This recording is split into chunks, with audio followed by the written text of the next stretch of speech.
Johan, Ya, sudah. Abud, sudah Terus. bisa dimulai? Ya. Oke.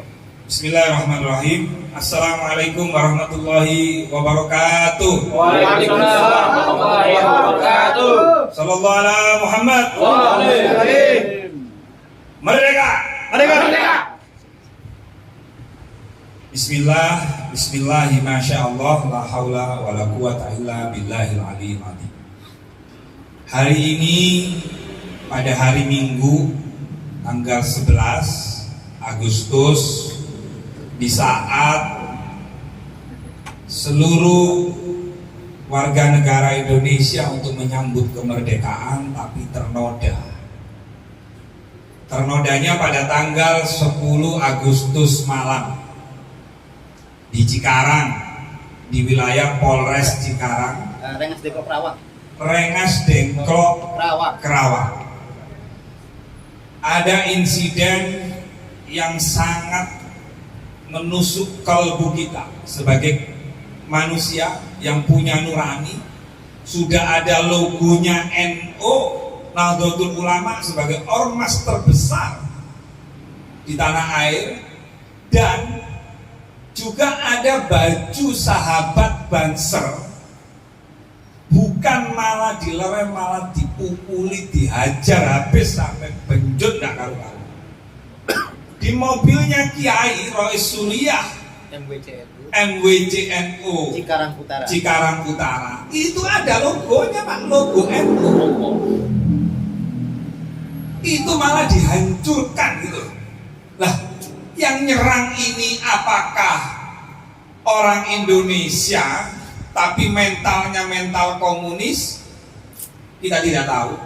Tetapi tanda-tanda bahwa orang yang nyerang kiai, nyerang ulama, nyerang sahabat Banser, ini propagandanya, pokal gawinya cara-cara komunis.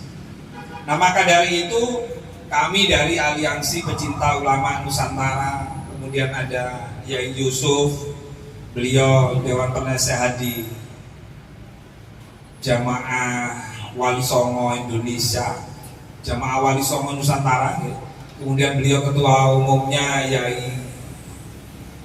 Yai Munawir.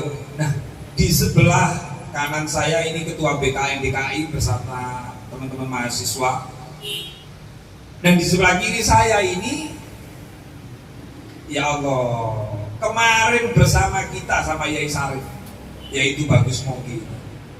Nanti beliau akan cerita sebelum kami memberikan pernyataan sikap terkait insiden pengeroyokan dan pengerusakan terhadap Kiai NU dan sahabat Banser. Nah, ini namanya tuh Bagus Mogi. Jadi kalau di rekaman video itu, setelah mereka nyari Yai Imaduddin, siapa Yai Imaduddin nanti diterangkan sama sahabatnya, yaitu Bagus Mogi. Nyari Yai Imaduddin nggak ketemu nih, gerombolan apa ini, serigala monster ini, itu Mogi.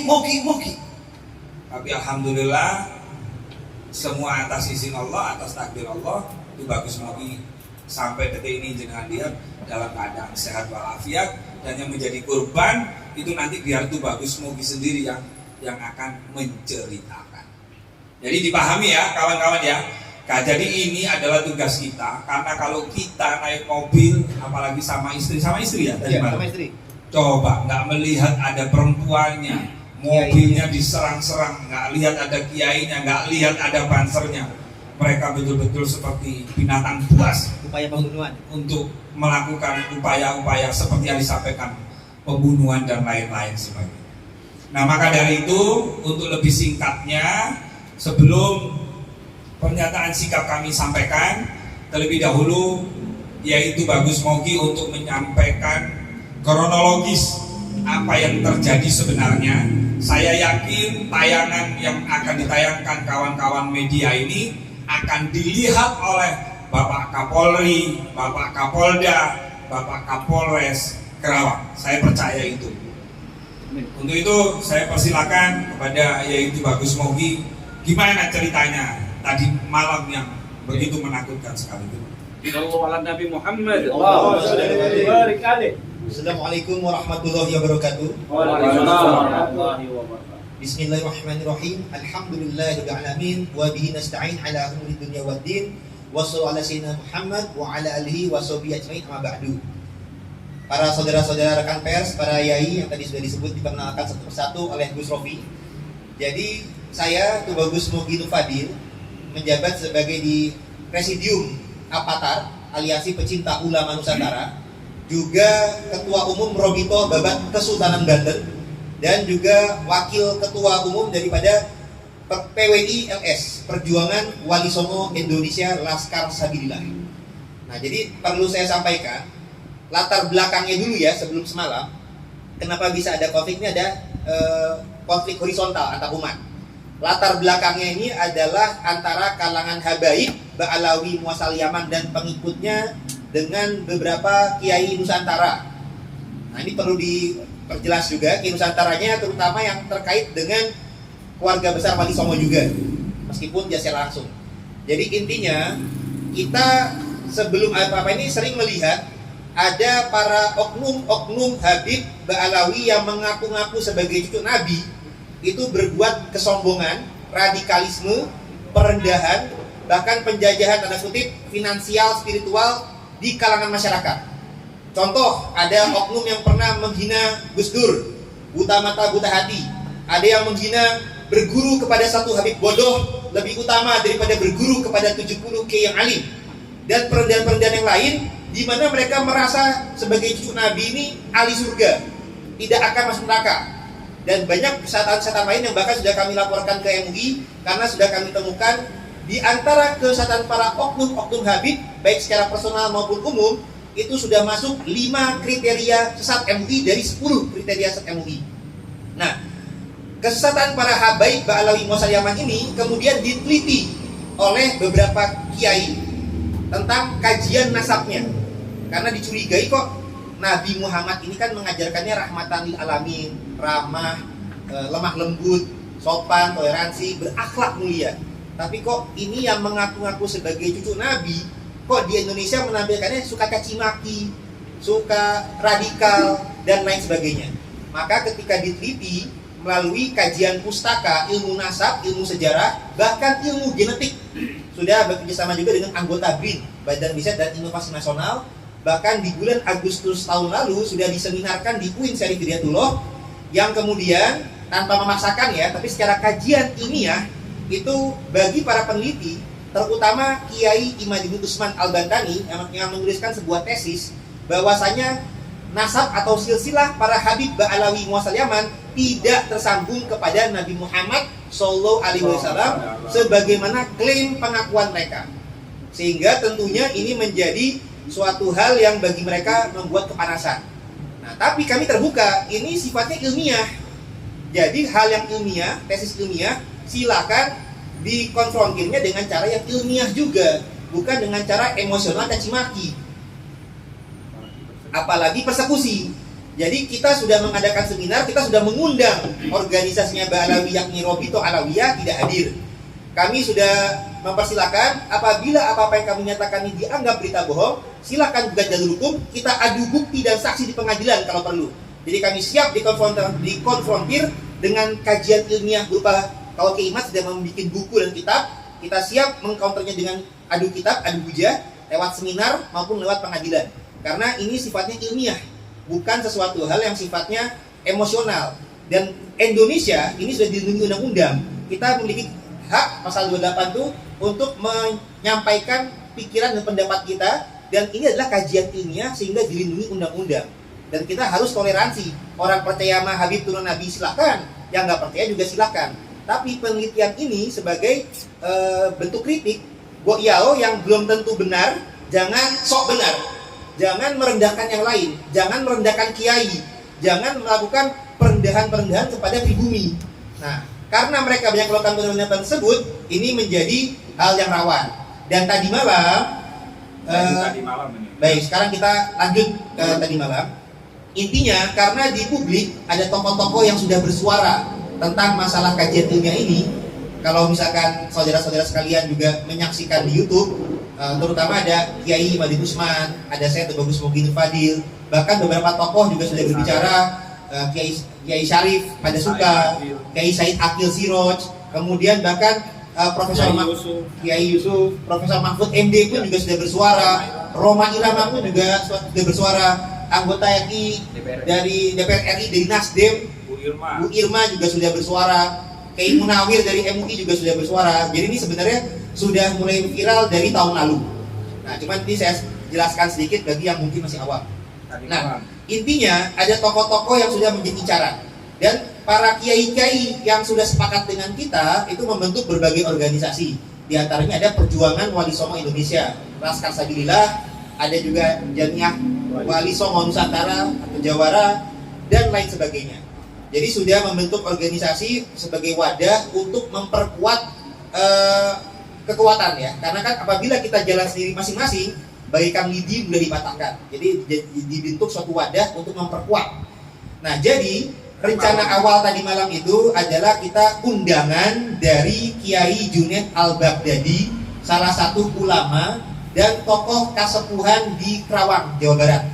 Nah, beliau juga didapuk menjadi kasepuhan daripada organisasi PWI, Perjuangan Wali Songo Laskar Sabilillah Nusantara, yang nanti malam tanggal 11 Agustus akan mengadakan pelantikan PWI di Komplek Makam Syekh Kuro Kerawang.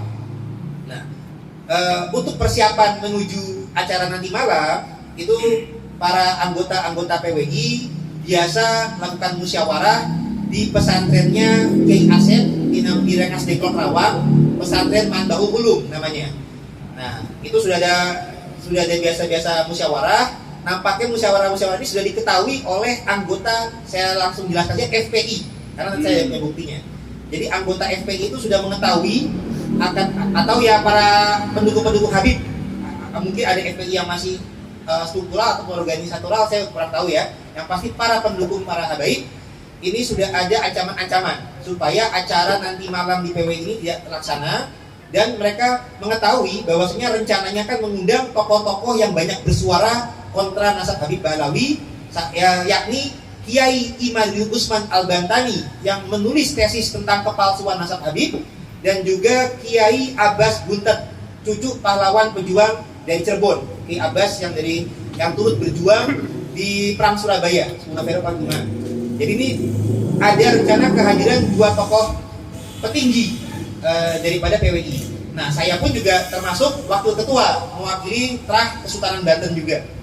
Nah, kemudian rencana di malam nanti salah satu kasepuannya kan adalah Kiai Junaid Al-Baghdadi.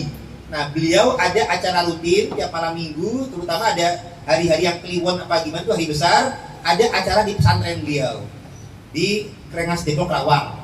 Nah, beliau mengundang anggota-anggota PWI, terutama juga Kiai Imat, kalau bisa hadir di tadi malam tadi supaya membicarakan musyawarah untuk kelanjutan acara di nanti malam. Nah, jadi ada acara tanggal 11 Agustus, ada acara tanggal 10 Agustus. Nah, 10 Agustus ini acara khususnya daripada Kiai Junaid Al-Baghdadi. Nah, Kiai Junaid Al-Baghdadi ini acaranya di Rengas Dengklok Kerawang. Nah, ketika biasa acara itu biasanya ribuan jamaahnya banyak, jadi biasanya suka macet. Makanya ada arahan dari panitia tidak bisa langsung ke lokasi, ada tempat meeting point dulu, ada tempat transit dulu di pesantrennya Kiai Asep Manbaul Ulum yang nggak terlalu jauh. Nah, para polisi pengamanan utamanya di lokasi acara dari Kiai Junaid. Jadi yang diutamakan pengamanan di tempat Kiai Junaid. Di tempat transit hanya anggota laskar dan banser saja, belum ada pengamanan polisi. Nah, maka ketika yang dicari-cari oleh kelompok mukibin atau pendukung para habaib, itu mereka ternyata di panitia sudah memberikan ancaman. Bahkan dalam WA itu sudah memberikan ancaman bahwasanya ada upaya pembunuhan kepada Kiai Imaduddin Usman Al-Bantani, hendak memenggal kepalanya daripada Kiai Imat. Jadi ini sudah ada upaya ancaman dan upaya pembunuhan itu sudah ada. Nah, di tempat pesantren karena Kiai Imat sudah menyatakan tidak akan hadir, mungkin menjadi lengah. Seakan-akan kalau Kiai Imat sudah tidak menyatakan tidak hadir, insya Allah relatif aman. Nah, padahal yang berjuang kan tidak hanya Kiai Imat, tapi juga ada tokoh-tokoh di sekitarnya. Nah, karena saya juga sering mendampingi Kiai Imat, Jadi ketika kita di pesantren Manbaul Ulum, nah kita lagi lokasi persiapan menuju ke pesantrennya Kiai Junaid. Nah ketika keluar ternyata sudah ada masa. Nah, awal-awal kita husnuzon, mungkin kan berbau nggak pakai seragam tapi kan ya busana muslim pada umumnya. Awal-awal ketika mendatangi saya kira mau salim apa gimana gitu. Ternyata narik-narik baju mau mempersekusi, bukan mau salim. Dan mereka tuh mencari-cari Kiai Imad. Kiai Imad tidak ada, mereka ada yang mengenal. Wah ini mau gini tuh, bagus mau gini. Jadi mereka mengincar saya karena sebagai orang yang dekat dengan Kiai Imad. Nah mereka mengincar saya, yang orang-orang tim kami berupaya mengamankan, termasuk istri saya, termasuk Kiai Ihsan. Coba diamankan untuk masuk ke mobilnya beliau. Nah, Kiai Ihsan ini adalah Rois Suriah MWC NU Cikarang Utara. Jadi Kiai yang struktur organisasi di NU itu sendiri. Jadi kita masuk ke dalam mobil beliau. Jadi kami dalam satu mobil itu ada supir, ada Kiai Rois Suriah MWC NU Cikarang Utara namanya Kiai Ihsan, ada saya, ada istri saya, ada Kiai Asep sebagai tuan rumah pondok pesantren Manbaul Ulum tempat transit, dan juga ada santri. Jadi ketika kami sudah masuk dalam mobil, ada dikawal juga oleh banser, tapi karena mereka sudah mengincar saya, akhirnya mereka naik motor langsung mau mengejar. Nah akhirnya supir juga sudah mempercepat laju kendaraan, tapi dihadang. Nah ketika dihadang, banser berupaya menjaga, banser dikeroyok, dua orang dikeroyok, dipukul. Mobil kita dalam keadaan dikepung, dipecahkan kaca belakang. Meskipun kaca belakang itu ada simbol NU, Nahdlatul Ulama, mereka tidak peduli. Meskipun di dalamnya ada para kiai, mereka tidak peduli. Kiainya juga kiai yang jelas, ada yang tokoh lokal maupun nasional. Ada perempuan pun mereka nggak peduli. Ada jelas-jelas yang mendampingi berjaket banser, orang banser resmi, yang mana NU dan bansernya ada orang-orang yang berjasa membesarkan para habaib. Ini mereka tidak peduli, mereka malah merendahkan dan mereka malah menzalimi atau mencederai. Jadi bahkan orang-orang ketika itu sudah memecahkan kaca, bahkan juga memukul dengan helm kepada Kiai Ihsan itu, kacanya pecah, kacamata juga, kacamata saya pecah. Kalau ada bukti di lapor? Ada. Terutama juga yang banser juga lebam.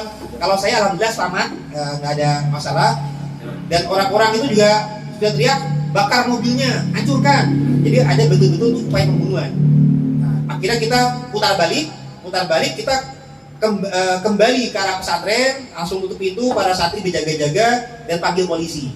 Jadi intinya kepolisian alhamdulillah sudah segera datang mengamankan. Memang ini menjadi pelajaran juga bagi tokoh-tokoh yang mengundang para penceramah yang terkait dengan perjuangan asap. Keamanan ini ditingkatkan tidak hanya di lokasi acara, tapi di tempat transit ini juga harus diamankan juga steril. Nah jadi utamanya kronologis seperti itu. Ini tindakan yang sungguh kami rasa biadab, karena ini Indonesia adalah negara yang mengedepankan toleransi. Semua punya kebebasan berpendapat, punya kebebasan masa keyakinan, dan kita tidak memaksakan. Ada yang mau percaya Habib silakan, tapi ya jangan memaksakan. Sampai-sampai kalau nggak percaya, jangan sampai menganggap halal darahnya. Ini sama saja dengan takfiri, mengkafirkan orang yang tidak sesuai dengan kepercayaan orang lain dalam satu agama Islam. Dan itu sudah masuk kriteria, salah satu kriteria SAT MUI. Dan kalau kami lihat sebenarnya mereka sudah ada 5 sampai dengan 5. Tapi yang tadi malam itu adalah salah satunya. Karena mereka sudah menghalalkan darah sesama umat Islam. Bahkan kiai dan banser pun mereka tidak pandang bulu. Mereka anarkis. Hanya berbeda pandangan saja yang tidak substansial, tidak masuk rukun iman, tidak masuk rukun Islam. Karena percaya kepada Habib bukan rukun iman. Rukun iman tetap 6. Jadi kalau mereka menganggap percaya kepada Habib juga bagian dari rukun iman, artinya mereka menambah-nambahkan rukun iman. Nah itu juga sesat juga kalau seperti itu. Jadi intinya kita prihatin, tapi kami tidak shock. Jadi meskipun ada Habib yang menyampaikan akan memberikan shock terapi seperti saat ini, kami tidak shock, kami akan tetap semangat. Dan juga bukti keterlibatan oknum Habib, karena di situ mereka menyampaikan juga dari FPI. Kemudian buktinya adalah ketika kami dipersekusi, ada yang merekam dan langsung disiarkannya di YouTube channel Sayyid Bahar Smith